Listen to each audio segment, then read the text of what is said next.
For someone who talks for a living, to be speaking in church is something. My father is a preacher. He bears the same name, Jerry Adjorlolo. The only difference between us is that he collects tithes and offerings. I collect fees. But tonight, I'll try and step into his shoes and see what I can do. By way of asking, how many of us operate in our talents? Father, Lord, I come to you with these lips of clay.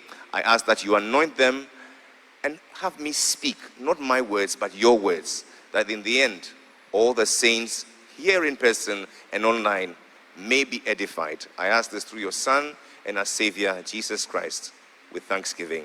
Amen. Short story. Born in 1981 to a professional civil servant, a professional caterer, moved over to Nigeria, as most people did. Came back in 86, lived with grandparents. 89, parents finally joined. My father had the calling in 89 to go to Bible school. Things became very difficult. So happened that my father finished in 91. And when he finished, well, the family was supposed to give a testimony. It fell to me to give the testimony on behalf of my family.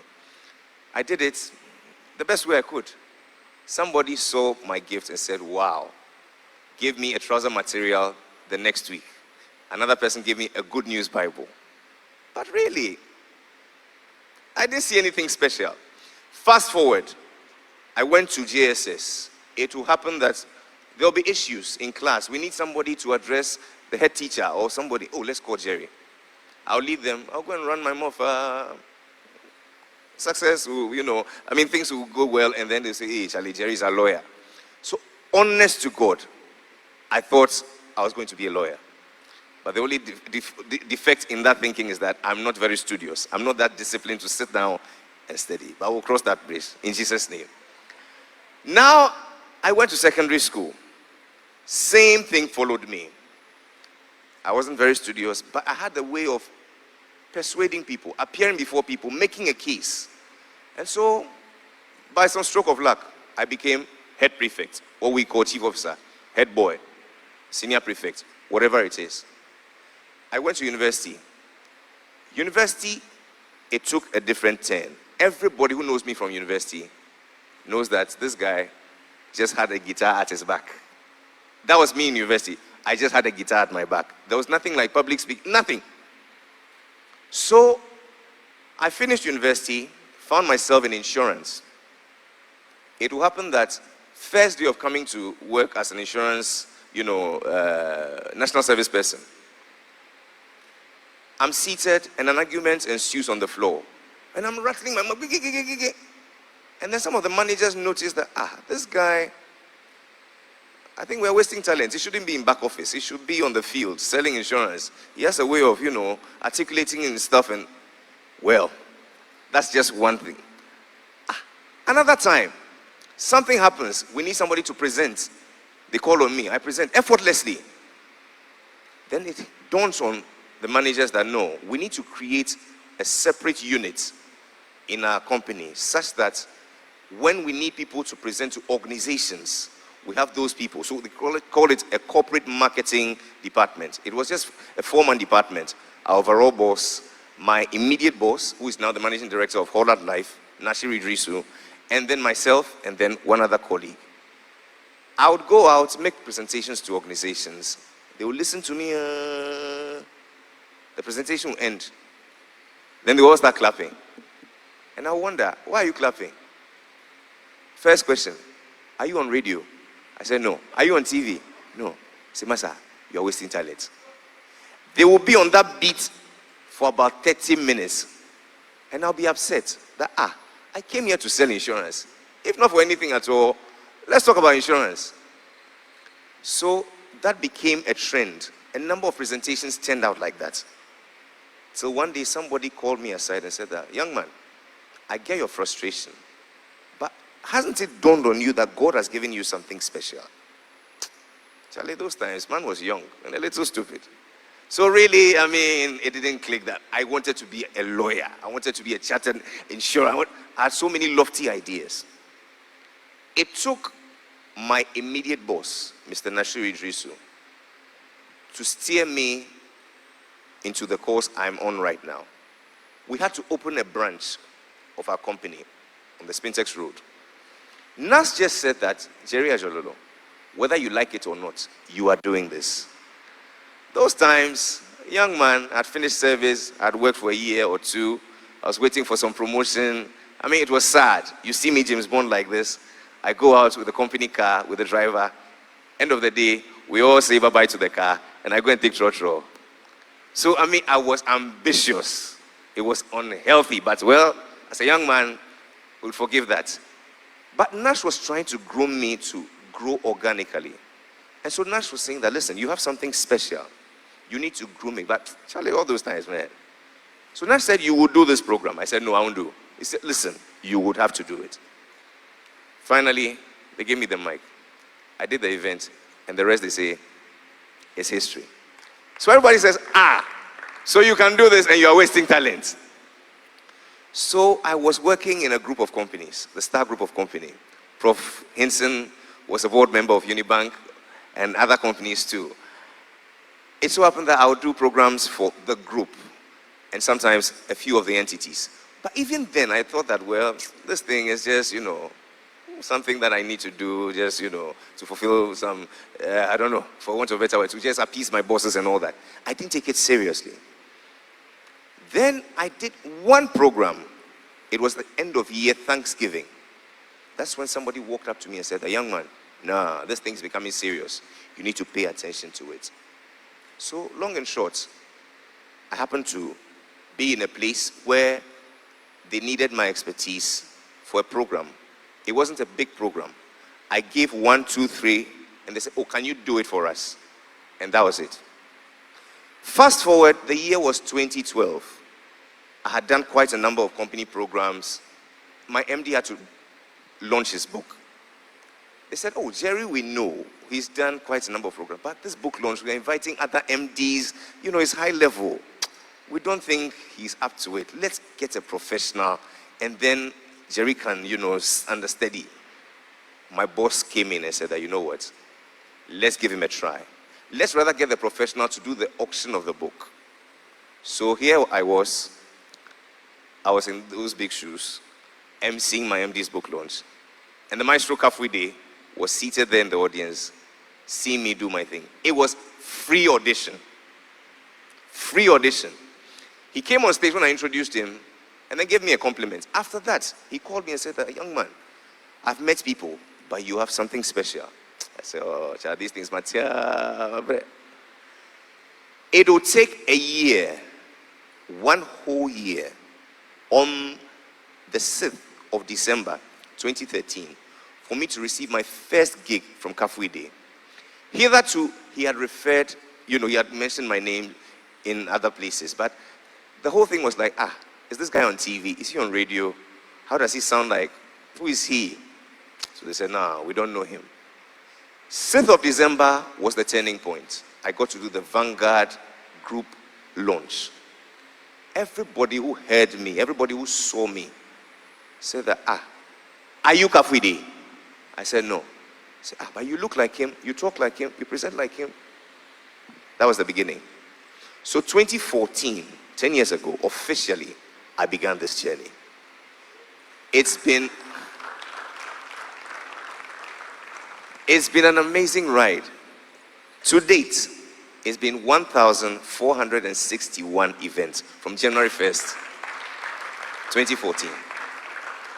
10 years, God has done a lot.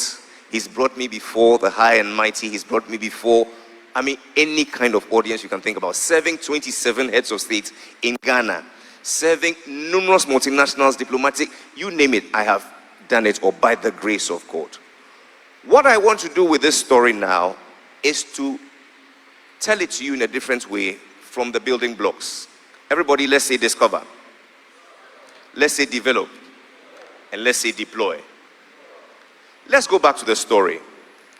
So here I wasn't sure of the gift that I had. But what exactly is the gift that I have? You speak effortlessly. Just talking. Just talking. He speaks good. Senior. Public speaking. Okay. You are all not wrong. Except that, look at this picture very well. And go back to the picture before it. Beloved in the Lord, I just have one gift. May I submit to you the gift? My gift is simple. Wearing suits, pumping, standing in front of big people and talking. That is all my gift. Now, it sounds funny, but truly, this has been me my whole life. Growing up, my father will come from work, I'll go into his suits, wear them. My mother will slap me with chaliwati and everything. But I knew that this was the life I wanted to live. I've been wearing this since dawn, 5 a.m. I can't sleep in this. This is what makes me, me. During COVID, I was a miserable man. I would wear suits, drive in my area, and come and sit home. No, I will not lie. This is me. And this is where I ask everybody to just look back on this portion of scripture. Genesis 32, verse 26. Can you project it for us? Genesis 32, verse 26. And he said, let me go, for the day breaks. But he said, I will not let you go unless you bless me. Let's go on. So he said to him, this is the part I want you to focus on. What is your name? He said, Jacob. Next. And he said, your name shall no longer be called Jacob, but Israel. For you have struggled with God and with men, and you have prevailed. Beloved in the Lord, this is a very simple case of a man who was a cheat. He was a supplanter. But the good thing is, he enjoyed it. Was it good? Was it bad? Well, God himself said he favored him, so I cannot judge in that matter. But I want to use this to buttress a point. What is it that is naturally you? You know it, that this is you. But you are shy. You feel that, no, if I go and say this anywhere, they will think I'm not ambitious, I'm not serious. There is every reason under the sun why God made you like that. There's every reason under the sun why God deposited that feeling in you, that ability in you. I say without being, apologetic or being, afraid or being shy. I am not a very deep person when it comes to analysis. I'm not one of those people. The gift God has given to me is that out of the little I have, I can make a good appearance of myself and articulate on behalf of others.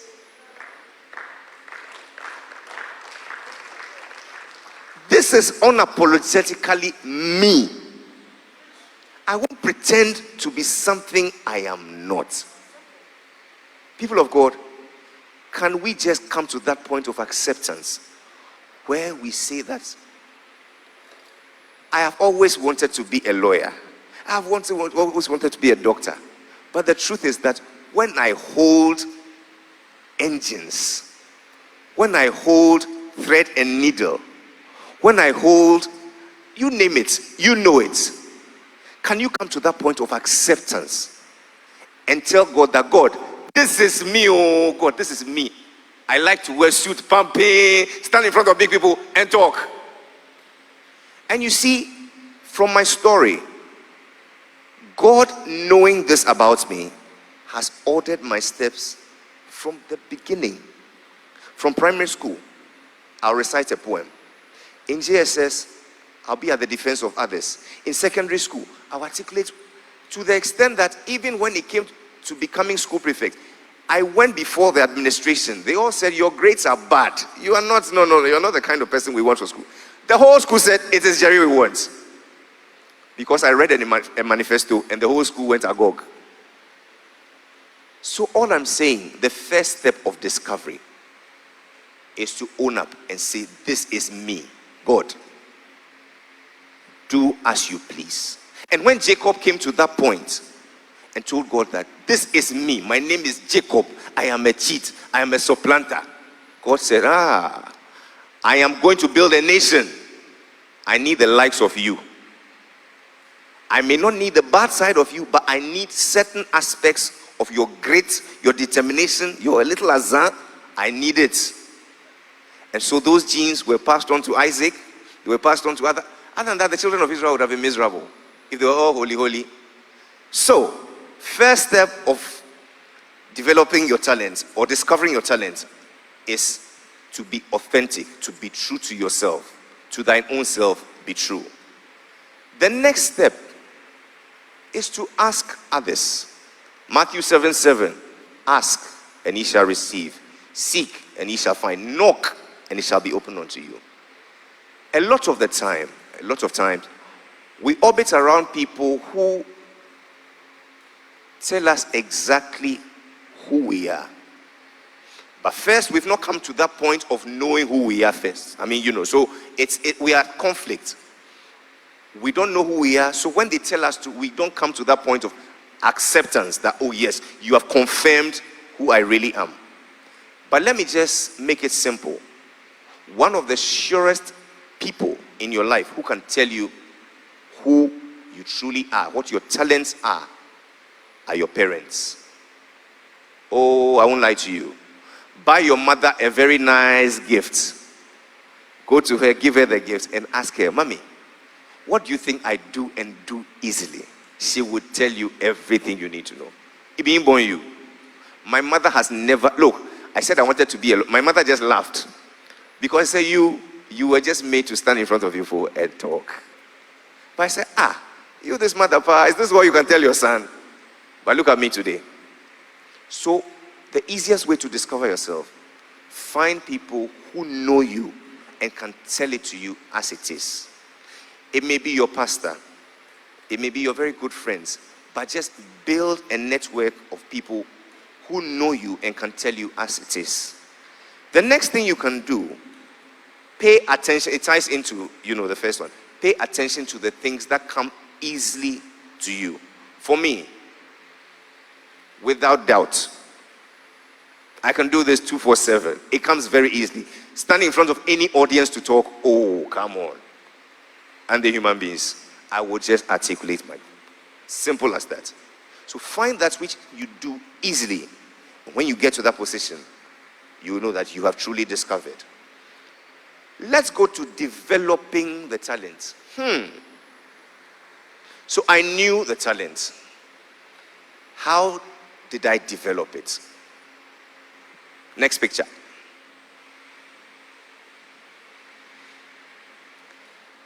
Mr. Nashir Idrisu is the man who discovered me officially. He moved beyond discovery by helping me to develop, by giving me platforms. So you need a platform. Next picture. You need people who will hold you up. There are those who will give you platforms. And there are people who will hold you up.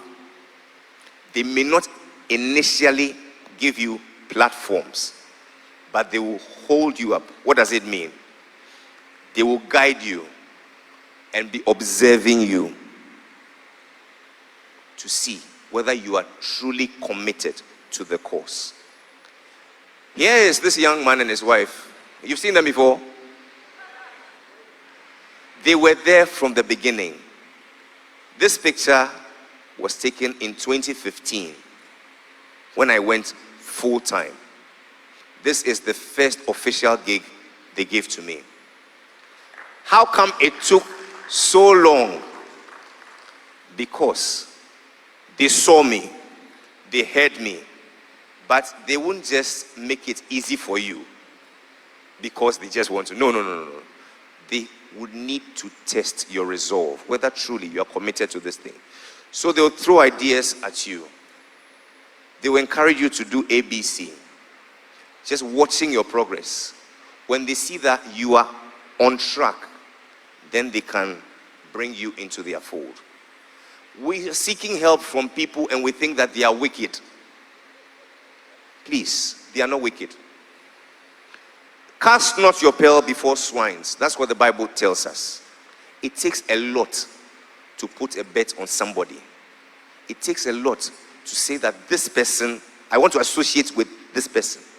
When people have built success to a certain level, you don't expect that they just would accommodate you just because you say you have a... No. It doesn't work like that. You have to earn their trust. They will test you. They will push you. But you must prove yourself. And when you prove yourselves, they will also prove themselves. Next picture. You need to have a mentor / a coach. You want to develop your talent.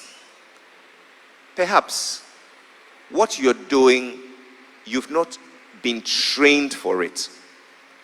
You've not gotten any formal education in that area. In my case, I was in insurance.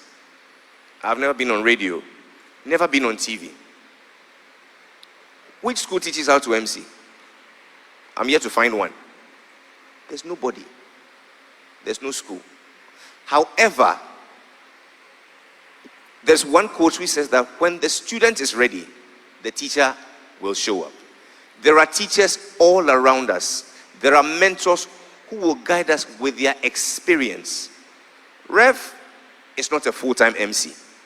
Rev MCs. Rev moderates. Rev facilitates. Rev plays in that entire gamut of public speaking. And so, if Rev is my mentor, it is not out of place. Because what I'm doing is a subset of the things he does. Although he doesn't call himself a professional MC. So you are looking for a mentor and you say that, no, I want to go into sewing. So my mentor must be somebody in sewing. I'm sorry, you've lost it. Your mentor can be a mechanical engineer. Seriously, your mentor can be anything at all. So far as you respect the person, number one, you respect the person and you are willing to abide under his authority. There's no use in having a mentor that you cannot sit under his or her authority. Then please forget it. If you don't respect the person and you can't take instruction, you can't be under that person's authority. Please, don't waste your time. Don't waste that person's time.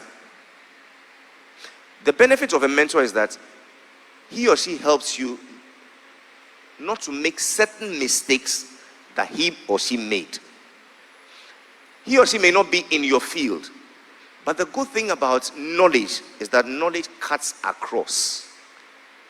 Irrespective of what you do, knowledge is knowledge. Management theory is management theory across. Leadership principles are leadership principles across. You don't say because me, I'm into pot and plants, so you are into public speaking, you can't come and teach me about. No. As a matter of fact, here I was hosting a French business delegation at the Jubilee House during the time of President Mahama. I was going on and on and on about Madame de Monsieur, and it was business as usual. Then out of the blue, a man taps me on the side. He said, Jerry, come. When you go back, don't shout. If I had your voice, I wouldn't shout. Just tone down. And instead of saying Madame de Monsieur, say Monsieur Dame. At that point, I wasn't going to argue with him as to what it meant or not. I just took the instruction. So here I was. The next time I appeared, after lunch was served, Mr. President, Monsieur Dame, everybody just then, is this the same guy? And when they finished, one after the other, the French business delegation, it's gone. So I went back to the man. And I asked him, what is the meaning of the Monsieur Down? He says, that's my homework. I should go and find out. So all I'm trying to say is that mentors, teachers, coaches, they come in various forms. All you need to do is just to acknowledge that they know more than you. They have more experience than you. They have something to offer you. Just yield yourself, and you'll be the better for it. Developing yourself. What is a routine? If I may ask. The same thing done over and over. It has been proven scientifically that the man or woman who has a routine is 90 times more likely to succeed than the person who doesn't have a routine. Seriously. It's been proven, scientifically proven, that a man or woman who has a routine is 90% more likely to succeed than a person who does have a routine. You want to excel in your talent. What is your talent? In my area, it is public speaking, it is emceeing. What is my routine? Every day, I know I have to sell myself. How do I sell myself? I get a phone call. Mr. Adjorlolo, we want you to host this event for us. Are you available for a meeting with our management or with our board? I say, okay, I'm available. Okay, then Tuesday it is. What am I going to do? I am going to sell myself. First, I must have knowledge about the organization. I must have knowledge of the people I'm going to meet. I must come across as knowledgeable. So, I don't just accept a call, Mr. Jerry Adjorlolo, can you come and meet us? Okay, I'll see you. Bye-bye. Please, what is the meeting about? Who am I meeting? For how long? When you have that information, you begin to do your research. So, because I'm on the go every day, day in, day out, I'm doing events, an average of 4 events every week. That's the average. I need to develop a certain routine so that I'm constantly on the cutting edge. What was in today's newspaper? I don't know. Front page. I don't know. Today's newspaper front page. I don't know.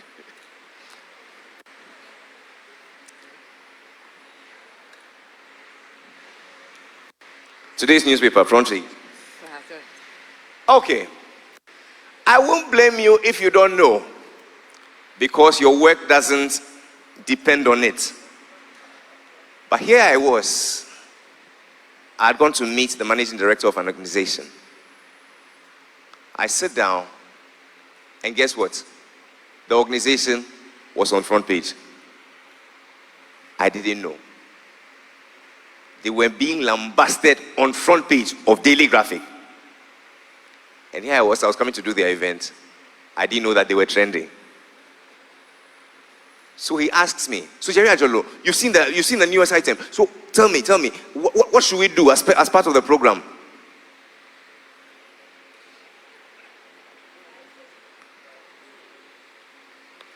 That's when it dawned on me that, if you want to be at the top of whatever you do, you need to have a routine that feeds into that.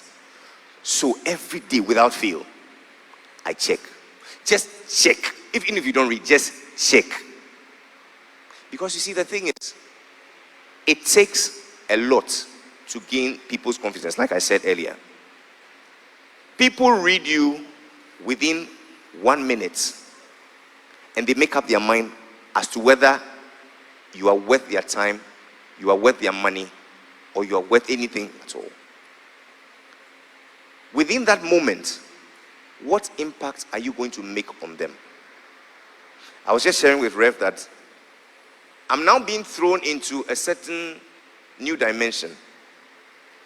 People have viewed my profile. People have seen my work through the years. You've dealt with governments. You've dealt with, diplomatic actors. You've dealt with, politicians. You've dealt with chiefs. You've dealt with all manner of persons. It presupposes that you have something here.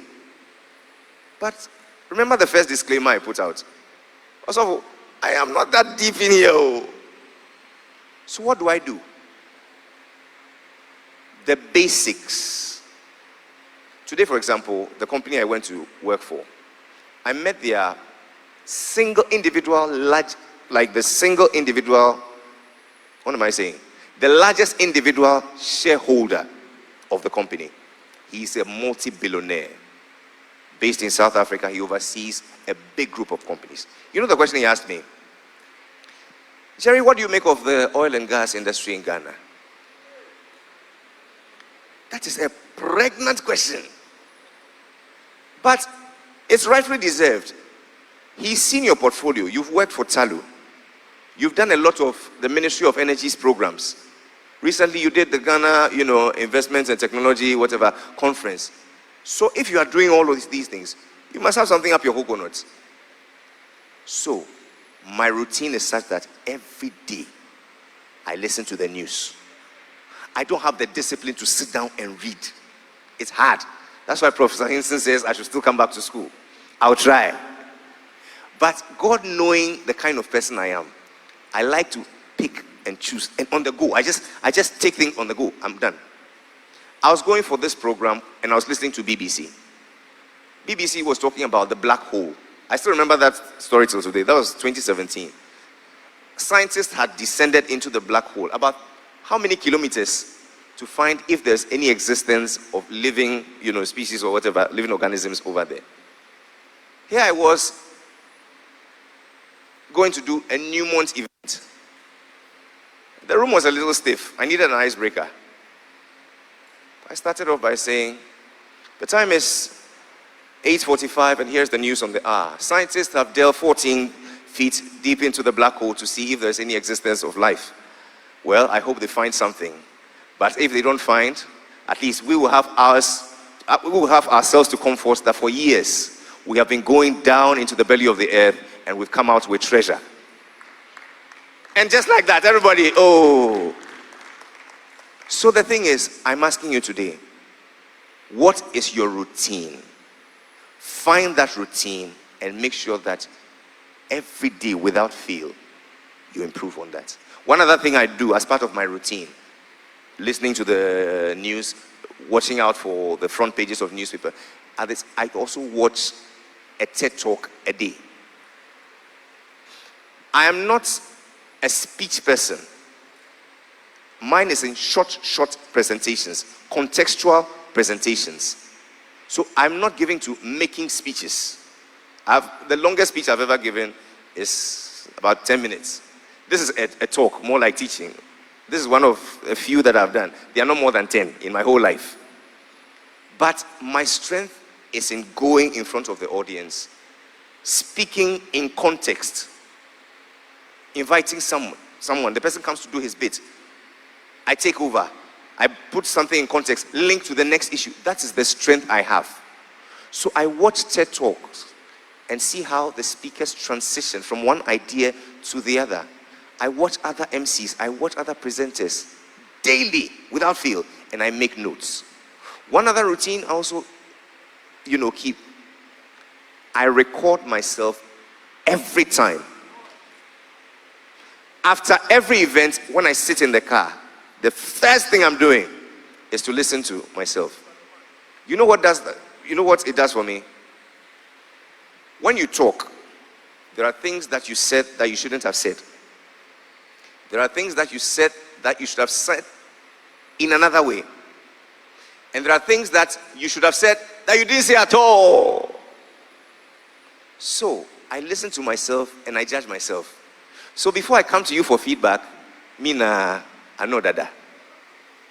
So find the routine that aids in the development of your talent. There are more routines that I do, but these are just a few.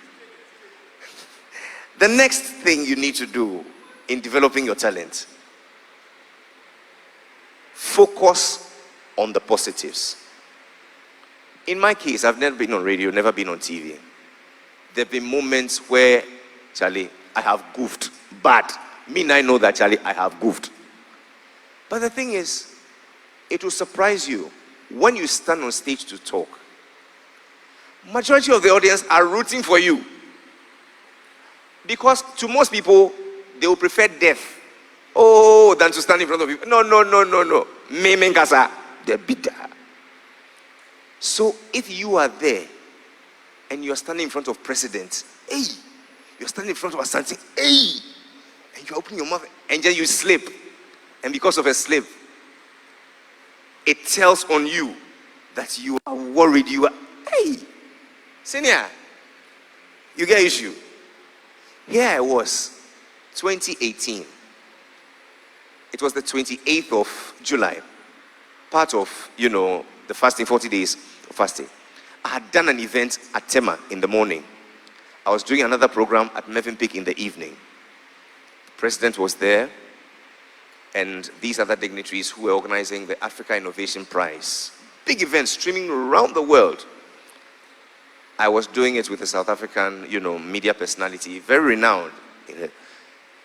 I came to the event a little stressed because I was hungry too. But I said, Charlie, will kill it. Anointing day.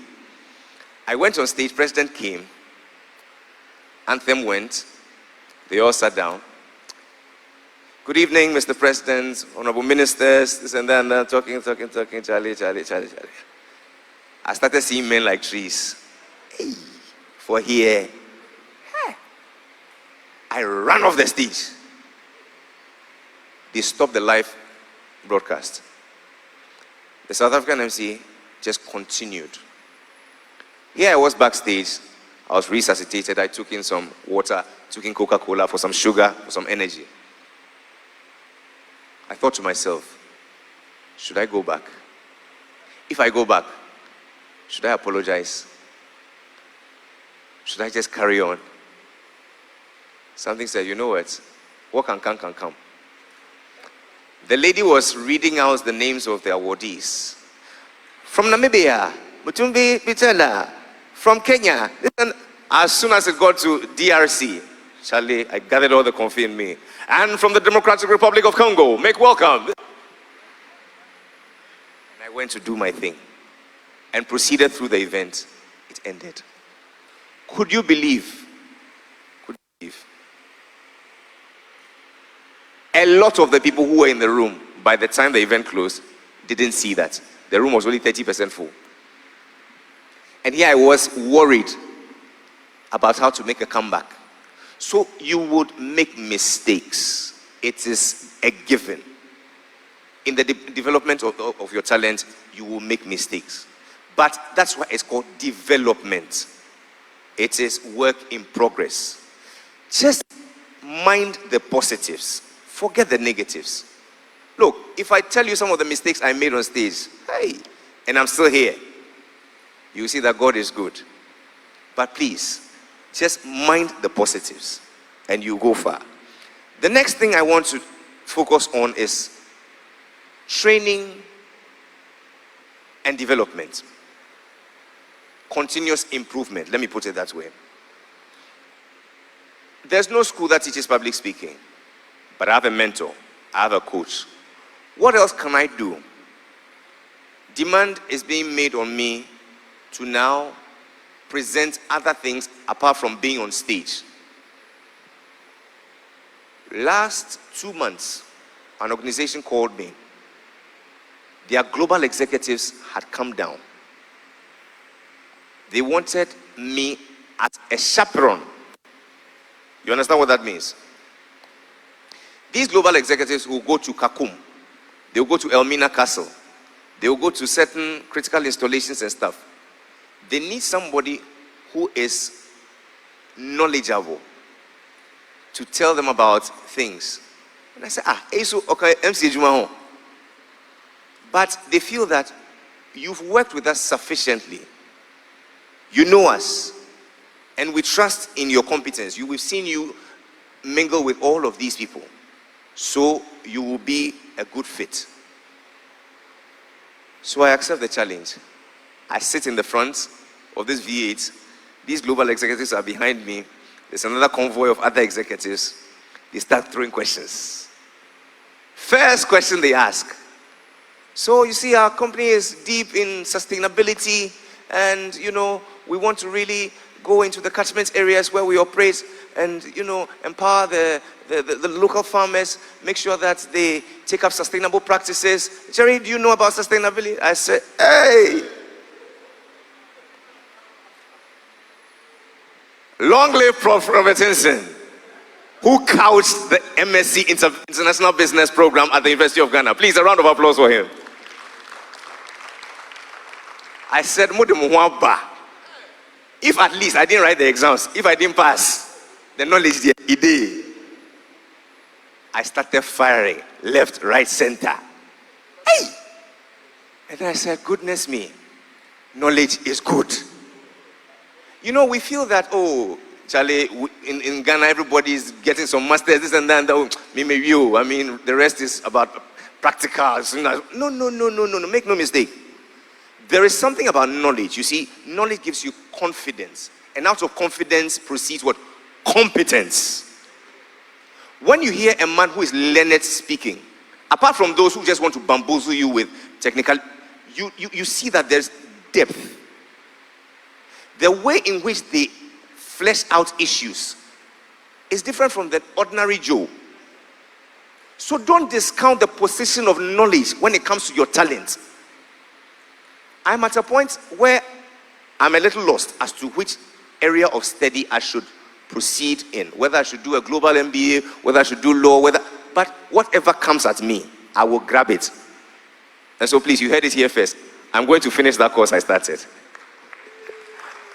So please, no matter what, get knowledge, get understanding, forget it not. Bible tells us that. Let's go to deployment of your talent. Now, I need you to go to the next picture. You need to build networks. This was a bank event. I'm not sure of which particular bank. But Rev has been that wind beneath my wings. Rev will not tell you yes or no. Rev will flesh out the issues and leave you to make an informed decision. Rev exposes you to people. Rev would show you somebody and tell you that, don't go to him with a need. Go to him with a value proposition. You need networks if you have to deploy your talents. People are not interested in, I can do this. Please, give me this opportunity. There are 1,000,001 people who can do that. What problem can you solve? What value can you bring to the table? Seriously, there are many MCs in Ghana. How come every day you open your TV, this Jerry Adjorlolo? It fits into my next point. Please, next picture. There is something about operating in your gift where you have, I won't say you have seen it all, but you have paid, you have bid your time. You've done the 10,000 hour rule. You know of that rule. And you can confidently say that I have developed a certain formula for getting things done. You see, my job, people think is all about talking. When I sat down with my networks many years ago, they exposed me to certain hidden truths about my job. My job is not about talking at all. The talking is the least of the things in my job description. My job primarily is to make people feel comfortable by establishing order and a smooth flow. So, here is the President of our Republic, and that's the Queen's son, Prince Edward. He had come for the Duke of Edinburgh award on behalf of his father. The program outline was simple, but a lot of things needed to be tweaked. This is where something critical comes in you deploying your talent. You need to know that secret sauce that works for you. All of these clients that I work for, especially government, I listen to them. I mean, to the letter. When Kenneth Oriata makes a speech, I am almost certain that 90% of the time, these themes will recur, and they recur. When the Honorable Alan Trematin makes a speech, I know by all means, 10 points industrialization, it will come. Anchor industries, they will come. So, if you take pains in knowing the needs of your clients, you can have the secret sauce to serving them and serving them well. You meet a particular need. And so you don't just go random. I have this gift. I have this talent. I'm just coming to do business. No. One word you say, one phrase alone, and they know you are with us. You are not with us. So for me, in deploying your talent, you need to find that secret sauce in helping you express your talents. Mine is in knowing my client's particular need and knowing how to meet that need. The next thing about deploying your talent,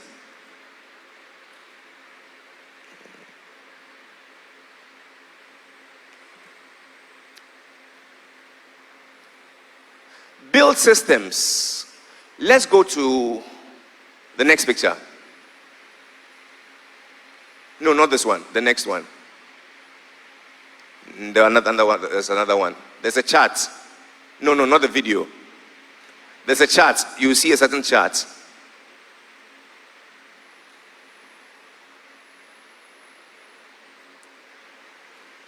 It's a chart. It's a pie chart and all those things. It's not in there. Okay. So, when I started out, it was business as usual. I go and do my event, I leave. Then, it got to a certain place where I needed to assert myself. When you start out in any talent business, you volunteer your service first. You are prepared to work for free because you must be noticed so that you build a profile. It gives you the muscles, it builds you, it gives you stamina. So you run a number of events and you are just volunteering your service. It's not about the money, it's about building capacity. Then you begin to take something small as recognition. Have you found it? You've not found it? So people say, oh, have this for transport. Then you begin to build on. Then you quote something as a fee. From there, you need to start negotiating your fee. And then at a point, people will pay you above your fee. And when you have become Ogboro, people will pay you your fee. Let me explain this. So when I started out, oh, Jerry, we've heard of you. You've done this program before. How much do you charge? Oh, X amount. Okay, we'll give you this. I can't fight them. I need the opportunity. Then somebody sat me down and says, brother man, what is the structure about your business? I did not have. So quickly, the person opened my eyes to a few things. You need to get a portfolio, what you people call a profile. So it's an introduction of yourself. It is a showcasing of all the clients you've worked for. It is a sheet containing testimonials. It is another sheet also containing a breakdown of events that you've done sector by sector, market by market. It is also a breakdown of evidence, pictures, videos. And then finally, it's a showcase of your contact. So I put together a profile. I served it to my first client. The game changed. I quote this fee. The person looks at my profile. Until you become organized in your talent business, it will be hand to mouth. It will be hand to mouth. Until you build a structure around it and say, this is my business. Please, people will just call you as a commodity. Come. Just take this. So after building the portfolio, the next stage was to build a brand. So in deploying your talents, then what you have to do after putting together a structure is to build a brand. What is a brand? A promise made, a promise delivered. I make sure that I come to every event 2 hours before the time. I make sure that I go to the event dressed the part. Today's event was all blue and white. I went there representing blue and white. Brand association. It works. So the thing is, if you say this is your business, what are you known for? Jerry will come to your event and will talk as if he works in your organization. Let's go to the second video, video B.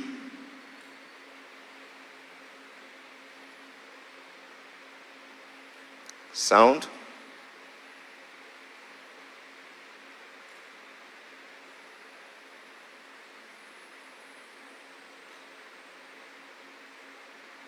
We came here as one big family of doers, and this is how far we've come. Doing for MTN. The last question I want us to answer is, what are we doing next? From all that we've heard, and from all that lies ahead, at a time when Africa is uniting to harness the full blessings that God has bestowed on us. The volume is low. A single African market. I believe the next step is not out of place. Let's take it from the top. And so, ladies and gentlemen, with all the humility, we came here as one big family of doers, and this is how far we've come. Doing for MTN. The last question I want us to answer is, what are we doing next? From all that we've heard, and from all that lies ahead, at a time when Africa is uniting to harness the full blessings that God has bestowed on us through a single African market, I believe the next step is not out of place. And so, ladies and gentlemen, with all the humility I can summon, I ask that you pour yourself a glass and rise in agreement with me, if you may. That today, right here, at this group board meeting in Accra, on the occasion of the 60th anniversary of the African Union, we commit to lead digital solutions for Africa's progress, because everyone deserves the benefit of a modern, connected life. It is Ambition 2025 to a new Africa, powered by MTN. To Africa and to MTN. And we say cheers.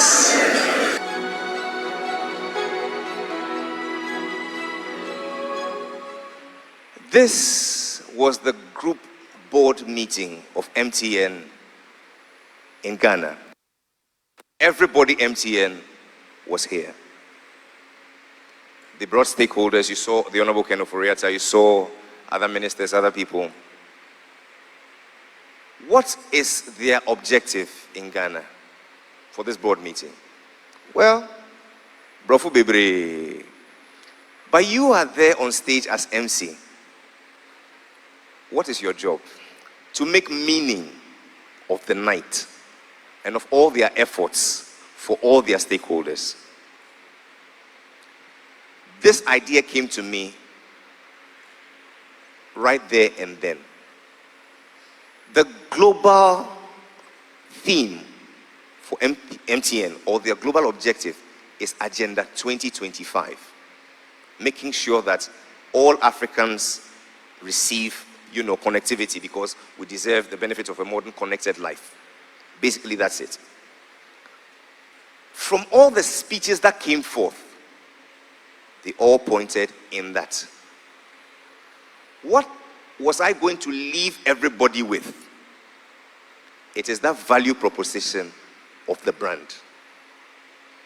When I finished this, the call I got that morning was more than $1 million. I'm just saying this to let you understand that when you are operating the talent business, talent is not enough. It's good to have the talent. Yes, you can talk, but what are you talking? What are you representing? How is it solving the problems that are before you? And so I urge you, in deploying your talents, please get knowledge, as I've said earlier. After getting knowledge, build a structure. But after building a structure, find that secret source. But most importantly, try as much as possible to go the extra mile. That is the place most people do not go. And this is about going the extra mile. The last point I want to share about deploying your talents is about evolving in your talent. I started off by doing weddings. In the course of a wedding or a party, somebody would tap me, senior, what work do you do? I say, I'm into insurance. True. Corporates no bon. The way I corporates no. So I saw that my line was in that direction. So I started building capacity around that area. I've shared with you how now I'm not consulted only as an MC, but as somebody who has knowledge across to articulate on behalf of organizations. What is the next step in your talent? Do you want to still do parties, weddings? It is good. Somebody must do it. There are boys I know who are in the wedding space. They are emceeing weddings across the world. From Ghana boys. There's one George Bannerman you should check out. He's all over the world because that's his strength. Me that I say, I'm Mr. Chairman, Your Excellency, what is the next step? Play the last video.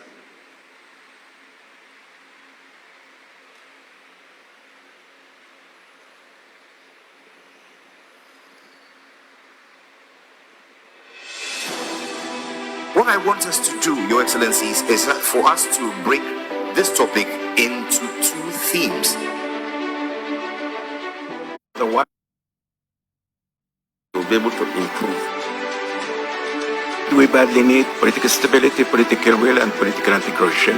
Otherwise, even if you tackle the problem from the microscopic way, assurance, adaptation, everything, you will not solve no problem. Being to contribute to efforts being made by governments and people of this continent for a better future. We will urge our heads of states and the Assembly of Heads of States and Government to take concrete action towards alleviating the food insecurity crisis that our continent is experiencing.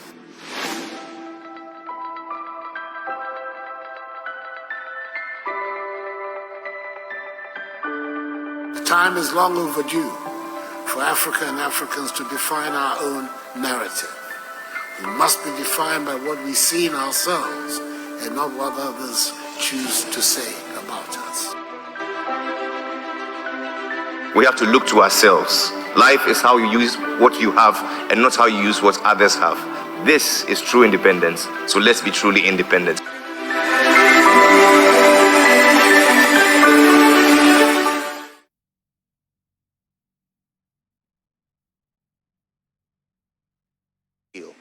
Welcome cocktail too. I mean, come on, by the grace of God, we can kill that one. I go to Accra International Conference Center on the Sunday morning. I meet the team. They tell me that you are doing this, the opening ceremony. But right after the opening ceremony, you are going to sit on stage with 9 heads of state, present heads of state, and you are going to moderate conversations with them. I mean, it's one thing doing, ladies and gentlemen, please welcome His Excellency this. It's another thing sitting them down and asking them questions, making sure that the answers they've given are intelligent or are correct, and even making certain rebuttals that, oh, but Mr. President, what of this? I had never done anything like that before. Hey! The interesting thing is, the man who usually does those things, his name was there as the person to do it. But for some strange reason, they said, I should do it. This is a BBC, renowned journalist. He's done this thing for years. A Komla Dumo kind of person. And I am to feel that, okay, I can't reject it. But could you take the yoke of the opening ceremony off my head so that at least I can have time to prepare? They said, young man, you are doing everything.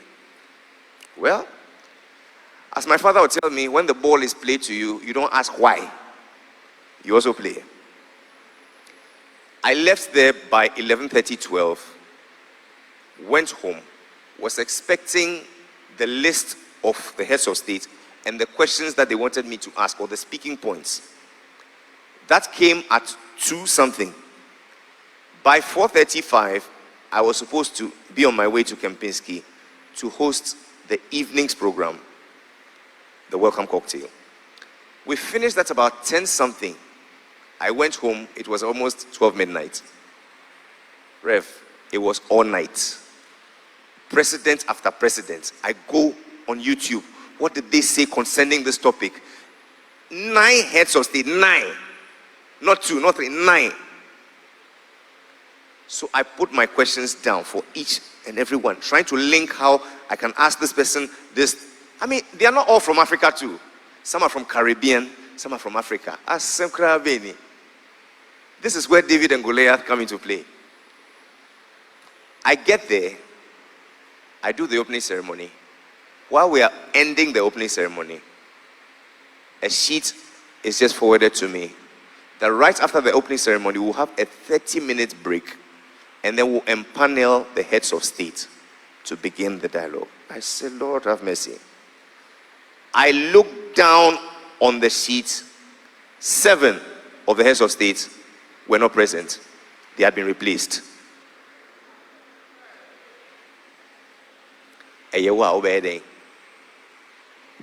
Rev, I said, today be today. Hey! So, President, this was your question. Now, President, this is not there. Somebody else. Hey! How does that person relate with this question I've drafted? But God being God. I said, God, into your hands I commit my spirit. I sat them down. And I just took it. When I finished, some 2 men were outside. They called me. Rev, what they said was, it made my day. That was all I needed to hear.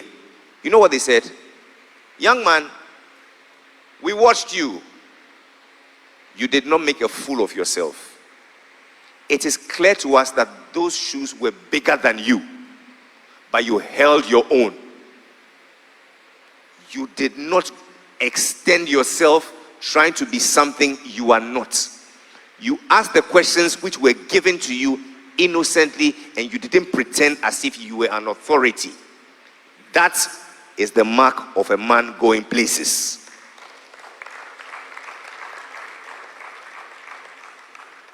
And so, 2 weeks after, here I was doing this one.